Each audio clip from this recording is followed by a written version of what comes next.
አይሁን ሰላም እንደዚህ አታደርግ በማየ ላይ እንደዚህ አታደርግ እንዴት ባሏን እየተኛች እንዴ ሊሆን አይችልም ናታ እንደዚህ አይነት እናትና አባት ሊኖረኝ አይችልም እንደዚህ አይነት እናት የለኝም አባትም የለኝም ታውቃለች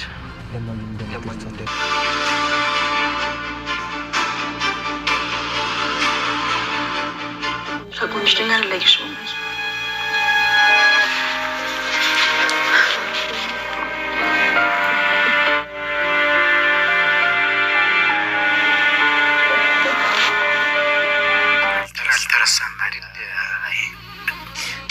አራራሳውትም እንደነገርኩ አክስቴ ታማለች ብዬ እሁድ ወጥቼ አገኛለሁ።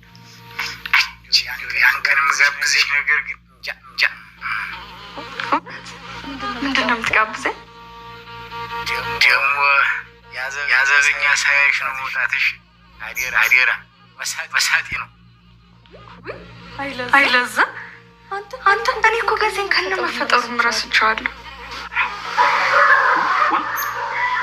አንድ ነገር በሆነ እንኳን ውሃን ዳጣን አደራ ሁላችንም ሰጠን።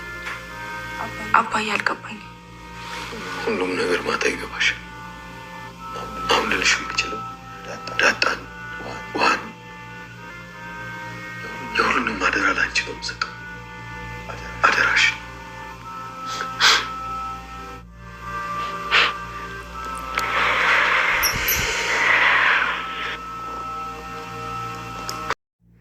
የተደበቀው ሚስጥር እውነቱ ተዘረገፈ። ለስንት ዓመት ሲጠበቅ የነበረው የሰላም ልጅ ማን ነው አምጪ ስትባል በጥያቄ ስትወጠር የነበረው ዛሬ እውነቱን አወቀች። ማርቲ ይሄን ስትሰማ ልቧ ተሰበረ። ወረቀቱንም ማንበብ ተሳናት። ይሄንን ከሱ ጋር ነው ማየት ያለብኝ በማለት በሩን ዘግታ ስታለቅስ ወገቧን ይዛ ስታለቅስ ዋለች። አቶ ደረጀም የማርቲን ፊት ለማየት ተከበደው። እንዴት ከቢሮ ወደ ቤት ሊሄድ ቻለ? አልቻለም። በለቅሶና በጭንቀት ውስጥ ገባ።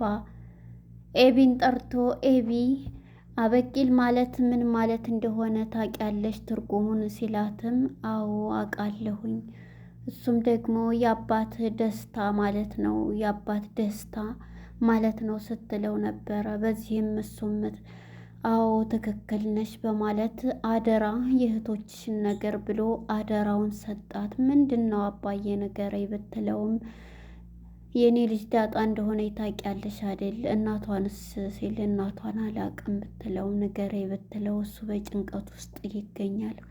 ንገረኝ ምንድን ነው ጉዱ ብትል ማታ ሁሉንም ታውቂዋለሽ ሲል ነገራት። ናታንም ለዳጣ የሰላም ልጅ ከአቶ ደረጀ ነው ስትባል በፍጹም ይሄን ልታደርግ አይቻልም፣ እማዬን እንዴት በሁለት ትገዳለች እንዴት በማለት እሪ በማለት እንግዲህ ወደ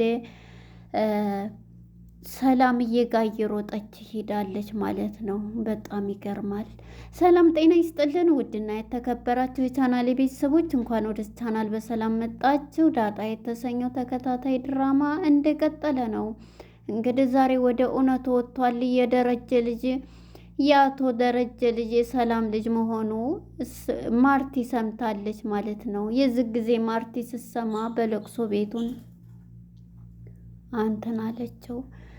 እናም በዚህ የተነሳ በባለፈው ፓርት ላይ እንኪ ወረቀቱን የዲኤንኤ ውጤት ነው እያለቻት ነበረ። በዚህ የተነሳም ማርቲ ውጭልኝ ከዚህ ከቤት እያለች ብትላትም ነገር ግን አሁን ላይ ያለችበት ሁኔታ በጣም የሚያደናግር ነው። ውጭ ከቤት ብትላትም ኤቢም ከታይ ስትወርድ እንዴ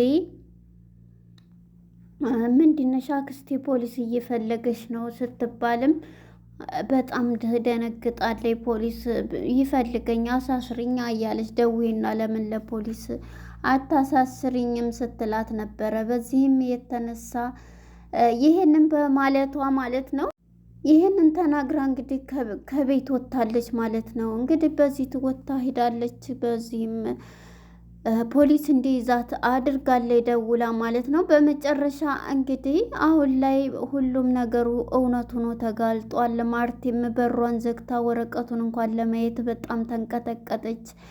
ከድንገት ውሃ መታ እሱን ወረቀት አምጭልኝ ስትላት ምንድን ነው ስትላትም አይ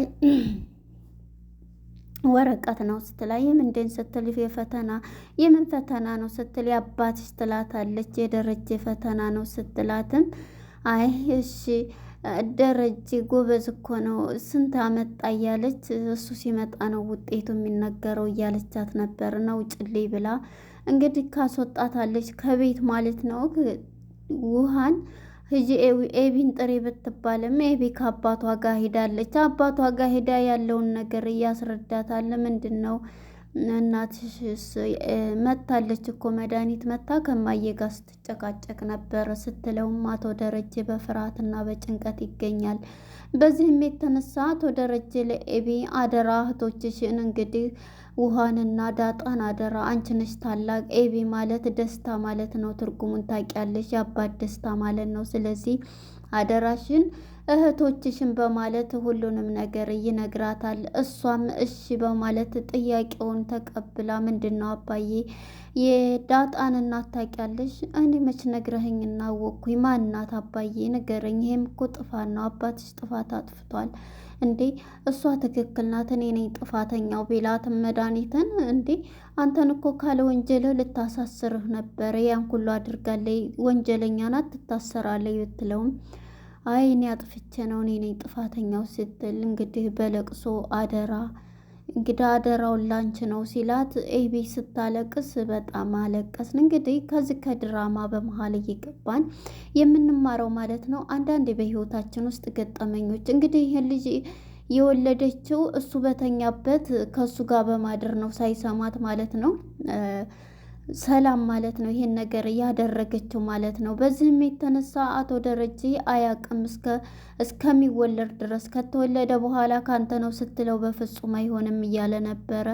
እናም እንግዲህ አሁን ላይ አንዳንድ ትዳሮች እንደዚህ በስካር መንፈስ አንድ ስህተት ይደገማል። ነገር ግን ስህተት አይደገምም፣ በአንዱ ልንማርበት ነው። ሁለተኛ ከተደገመ ያው ዛውቆ ይተረዳ ነው የሚመስለው። እናም ይህን ሁሉ ሲሰማ ናታን ሳይቀር ነው ይህን ድርጊት እንትን ያለው ማለት ነው። እና በዚህ የተነሳ በጣም ሁሉም ተጨነቁ ማለት ነው። ናታን ራሱ ተጨንቋል። የዝቤ ፍቅር በጣም የምወደው ቤተሰብ ፍቅር ነው፣ ነገር ግን አሁን ቤቱ ሊገለባበጥ ነው ብሎ ናታንም ተጨንቋል። እናም ሸበላው ምን ሆነህ ነው ንገረኝ፣ አሁን ድረስ ጫፍ ከደረሰ ለምን ነው ስትለው ዳጣ እንግዲህ ንገረኝ፣ ዳጣ ወድሻለሁ፣ ነገር ግን ይሄ ቤት ፍቅር በጣም እንትን ያለ ነበረ እያለ ለምን ነው የማነግረኝ ስል ሰላም ሲል ሰላም ምን አደረገች ምንድን አደረገች ስትለው የወለደችው ልጅ ከአባዬ ነው ስትል በፍጹም ናታን ይሄ ሊሆን አይችልም በፍጹም እያለች ነበረና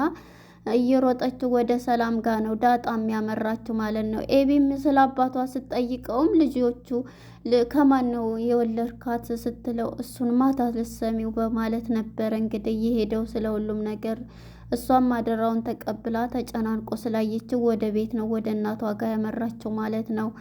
ዳጣም ወደ እናቷ ጋር በመሄድ ሰላምን እውነቱን ንገሪኝ፣ ምንድን የወለድሽው ልጅ ከደረጀ ነው ወይ ስትላት መጀመሪያ ከመነሻውን ማዳመጥ አለብሽ ብላ ወደ ታሪኩ አንቺን ወልጄ ስለጣለብኝ ደረጀ ስለጣሉብኝ ስትለው እኔ ለምንድን ነው ስላለፈ ታሪክ የምታወሪኝ? አሁን ስለ ልጁ ብቻ ነው ስትላት አዎ ከሱ ነው እና እሷን አንቺን ሲጥሉብኝ እኔ እድሜን ሁሉ የገበርኩት ሁሉን ነገር እዛ ሰራተኛ ሆኜ የኖርኩት አንቺን ስጠብቅ ነው ብትላትም ስለ ታሪኳ ይሄንን ብትልም ዳጣ ካሁን በኋላ እኔ የትም እንትን እንዳትኝ እናቴም አይደለሽም፣ ጎዳና ነው ያሳደገኝ፣ ወደ ጎዳና ሄዳለሁ በማለት እንግዲህ ሰላምዬንም ትታት ሄዳለች ማለት ነው። ዳጣ እሳት ለብሳ እሳት ጎርሳ የዚህ ጊዜ እንግዲህ በጣም ተናዳለች። አሁንም ወደ ቤትም ሄዳ በጣም እየተጨነቀች ነው ያለችው። አቶ ደረጀም እንግዲህ ያለበት ሁኔታ በጭንቀት ውስጥ ይገኛል ማለት ነው። ወደ ምን ልግባ ወደ ምን ልሄድ እያለ ማለት ነው። እናም በዚህ የተነሳ እንግዲህ ደሬም እየመሸ ነው ና ቶሎ ብላ ብደውልለትም ትንሽ ስራ ነበረኝ እሺ ካልሽ እያለኝ ና እያለችው ነው እንግዲህ። ማርቲም እያለቀሰኝ ነው። ኤቢም መታ እማዬ ምንድን ነው ስትላት ወረቀቱ ደግሞ ምንድን ነው ስትላት አስቀምጭ ትላታለች። ልትከፍተው ስትልክ ዲኤንኤ ውጤት ስለሆነ እናም እማዬ ምንድን ነው ኤቢ አንቺ ጀግና ነሽ፣ ሁሌም ታኮርኛለሽ እንዴ እማዬ፣ እኔ እኮ ከአንቺ ጎን ነኝ ሁሌም ትላታለች። እናም በዚህ የተነሳ እሷም ይሄንን ስትላት አንገቷን እቅፍ ታደርጋታለች፣ እናቷ ማለት ነው። ልቧ ተሰብሯል። እንግዲህ በትዳር ላይ ይሄን የሚያደርጉ ወንዶች ሁለተኛ የመጨረሻ ከሚወዷት ባለቤት ፍቅር ከሆነ ቤተሰብ እንደዚህ ሲያይ፣ አሁን እንግዲህ የቤተሰብ በጣም በፍቅር በምን ያለ ነው። ግን ይሄ ነገር ሲፈጠር ማርቲ ልቧ ይሰበራል። ድሬም ቢሆን ባደረገው ነገር እየተጸጸተ እያለቀሰ ነው ያለው ማለት ነው። አሁን ላይ እንግዲህ አንዳንድ ስህተቶች ሲደገሙ በጣም ለህሌና ምንትን የሚባሉበት ይቅር የማይባሉበትም አሉ። እንግዲህ በዛም ሆነ በዚህ እንግዲህ ማርቲ በትዳሯ ላይ ይህን 2 ልጅ ገና የነ ሰማዩ የዳጣ ደግሞ ሲታወቅ በእርግጥ ኤቢ ሁለቱንም እንግዲህ ወይ ከሷ ነው የወለዳት ብላም ትጠራጠር ይሆናል ማለት ነው። እናም በዚህ የተነሳ እንግዲህ ወይዘሮ ማርቲ እውነቱን አውቃለች። ደሬም እንግዲህ ወደ ቤት ሲመጣ ዳጣ ማለት ነው ሳለብሳ ሳጎርሳ ጠበቀችው። የዚህ ጊዜ ዳጣ ሲመጣ አባዬ እውነት ይሄንን እንዴት በማዬ ላይ እንዴት እያለች ምንም የሚናገርበት አፋጣ አቶ ደረጀም በዚህም የተነሳ አቶ ደረጀም በቃ ይሄንን በሚላት ጊዜ ማለት ነው እሷም ካሁን በኋላ እኔ እያሳደገኝ ጎዳና ነው ወይ ልትሄጂ ትተሽ ልከጂ በችግሬ ጊዜ በፍጹም ሲላት ነበረ። በፍጹም እሄዳለሁ እኔ ካሁን በኋላ እናትም አባትም የለኝ፣ ይሄንን ከማይ እዛው እሄዳለሁ። የት ልትሄጂ ነው የምትሄጂው ሲላት፣ ያሳደገኝ ጎዳና ጋር እዛው ነው ጎዳና ነው እስከ 20 ዓመት ያሳደገኝ፣ ስለዚህ እዛው እሄዳለሁ በማለት ዳጣም ትለዋለች። አቶ ደረጀም አዳምጭኝ፣ እኔ እንኳን በሕይወት ባልኖር እህቶችሽን ጋራ አብረሽ እንትን በይ እያለ ዳጣንም በምክር እየተናገራት ነበረ። ዳጣም በስሜቱና እማዬ ታውቃለህ፣ እኔ ልጇ እንኳን ባልሆን ያልኩትን አርጋ ቢከፋኝ እንዳይከፋይ ብላ እንደ ልጆቿ አቅፋ ነው ልጇ መሆኗን እንኳን ልጅህ መሆኔን ሳታቅ እንደዛ የምታደርገኝ በጣም ጥሩ ሰው ናት እማዬ፣ እንዴት ሁለተኛ በማለት እንግዲህ ዳጣም ለአባቷ ይሄን ትለዋለች ማለት ነው። እንግዲህ የማይሄድ የለምና እየተንቀጠቀጠም ቢሆን ወደ ክላስ በሩን ክፍት ሲያደርግ ወይዘሮ ማርቲም እንግዲህ እዛው አልጋው ላይ ሆና ፊቱም እንደዚህ ፈርቶ በሩን መክፈትም አቅቶታል። አቶ ደረጀ ከፍቶ ሲያያት ወይዘሮ ማርቲ በንዴትና በጭንቀት ውስጥ በንዴትም በስሜትም ትገኛለች። ወረቀቱን በእጇ ይዛ እሱም ወረቀቱን እጇን እያየ እንዲህ እያያት ነበረ፣ የዲኤንኤ ውጤቱን ማለት ነው። በጣም ያሳዝናል። እንግዲህ ያው እውነትና ፀሐይና እውነት እያደር ይወጣል ነው የሚባለው። ስለዚህ እውነቱ ሊወጣ ችሏል ማለት ነው። እውነቱ ሲወጣ እንግዲህ አቶ ደረጀና ማርቲ እንዴት ይሆን? ማርቲ ቤቱን ለቃ ትሄድ ይሆን? እንግዲህ በይቅርታዊ ሲታረቁ ይሆን ወይስ ቤቷን ለቃ ትሄድ ይሆን? በጣም ከባድ ነው እና እንግዲህ አንዳንድ ሰዎች ከዚህ ህይወት የምንመረው በተለይ ልጅ እያላቸው እንደዚህ አይነት ድርጊቶች ሲደረግ በቤተሰብም ሆነ ለምን መቃወስ ያመጣል ማለት ነው። እና ይሄ ድራማ በጣም ተወዳጅና ለብዙዎች ህይወት አስተማሪ፣ በተለይ ለባልና ለሚስቶች እንደዚህ ሆነው ከሌላ ሄደው ሚስታቸውን ትንሳይሉ ተደብቀው የሚወልዱ ልጅ ነው የሚወለደው። ስለዚህ ይሄ ህይወት ለልጆችም ሆነ ለእንትን ፍቅር አጥተው ይኖራሉ ማለት ነው። እና አሁን ማርቲ እንግዲህ ስናስባት ልቧ ተሰብሮ ይሄ ድርጊት የሆነው ድርጊት በጣም ለብዙ ወራትና ዓመታት ሲጨነቅ የነበረው አቶ ደረጀ አሁን ላይ በቃ እውነቱ ወጥቷል። አንዱ የሰላም ማን ነው የዳጣ ነው የቀረው። የዳጣን እንግዲህ ያው ይሄ ሲታወቅ እሷም የእሷ ልጅ ናት ብላ ትጠራጠራለች ማለት ነው። ኤቢ እንግዲህ እዚህ ላይ ነበረ ፊልሙ ሊጠናቀቅ የቻለው። አቶ ደረጀና ወይዘሮ ማርቲ ተፋጠው ማለት ነው። እንግዲህ ማርቲ ምን ትለው ይሆን? እንዴት ይሄን ታደርጋለህ በእኔ ላይ እንዴት ትለውና ቤቱን ለቃ ትሄድ ይሆን? ለነበረን ቆይታ አመሰግናለሁ። ባይ ባይ።